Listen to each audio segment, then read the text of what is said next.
This is baby Godzilla, and before this video ends, he will become the monster that can shake an entire city. It all started when a giant egg appeared on my kitchen floor, warm to the touch and impossible to explain. When he finally hatched, he was only a few inches tall, but he already looked exactly like Godzilla. Right now he is tiny, sleepy, and harmless, so this is probably the safest he will ever be.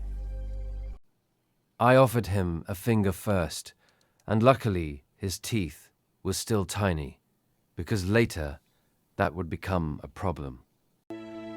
Before feeding him, I wanted to know if he could play, so I gave him a few toys to test his mood.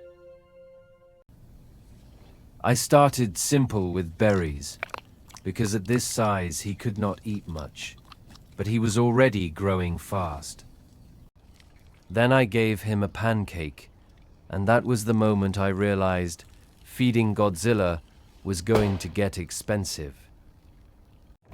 A tiny nugget and some orange juice finished breakfast, and somehow that already felt like a full Godzilla meal. He needed a real home next, so I built him a starter habitat with land, water, and a cave. Because Godzilla belongs on land and in water, I split the habitat in half to give him both. I even gave him a rocky cave, because every version of Godzilla still needs somewhere private to disappear. When I moved him in, he explored every inch of the enclosure like he already knew it belonged to him. The first swim went better than I expected, and somehow he already moved like he was built for water. Even though he looked dangerous, he actually let me pet him, and that was the first moment he felt real. Over the next few days, he made himself at home, especially when he disappeared behind the plants to spy on me. Once he settled in, I introduced him to a dog, just to see if Godzilla could handle a normal pet. The cat was less impressed, but Godzilla still seemed curious enough to treat it like a strange roommate.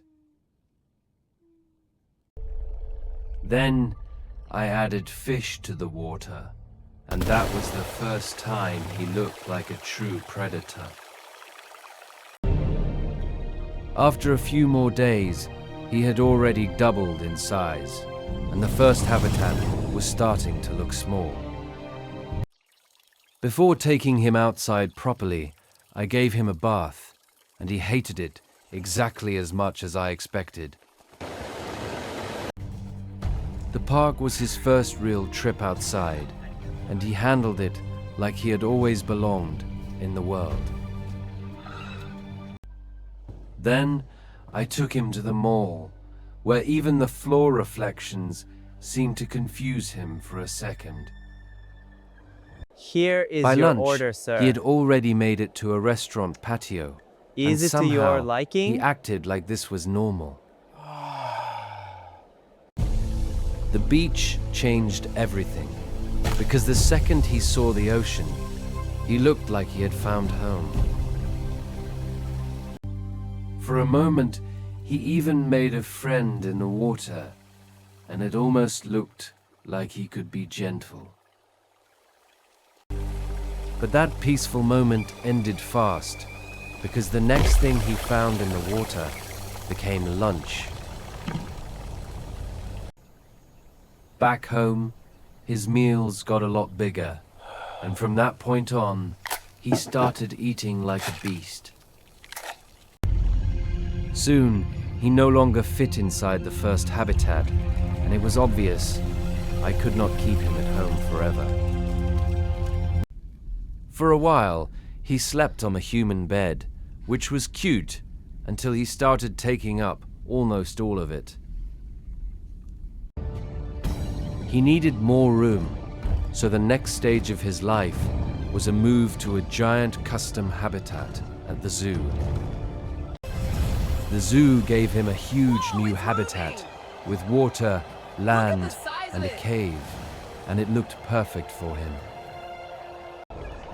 He became the biggest attraction at the zoo overnight, and people packed the glass just to watch him move.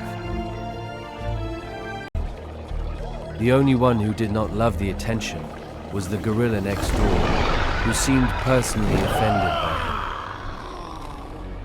him. By then, he was eating giant meals, and every feeding session looked more like a live event than breakfast. But after all that attention, you could tell he was getting tired of being watched every second. At night, he could barely rest, and the constant noise made the new home feel less like home. Eventually, he snapped, and the whole zoo realized at once that this pet had become something far more serious. The zoo reacted fast, and before long, he was removed from the main habitat and hidden from the public. His new enclosure was darker, smaller, dirtier, and it felt more like a prison cell than a habitat. After a few days, they even forgot to feed him, and the only food left was whatever ended up in the trash.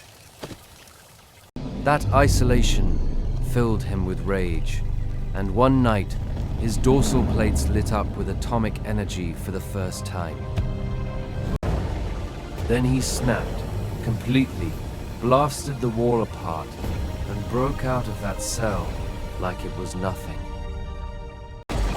Once he escaped, he stormed straight back into the zoo and turned the whole place into chaos. Some of the zoo's strongest animals tried to stop him, but none of them were built for Godzilla. He even settled things with the gorilla next door, and that old zoo rivalry ended very quickly. After destroying the zoo, he did not head for the city first. He went straight back to the ocean. Out in deeper water, even the ocean's top predators started circling him, but they had no idea what he was.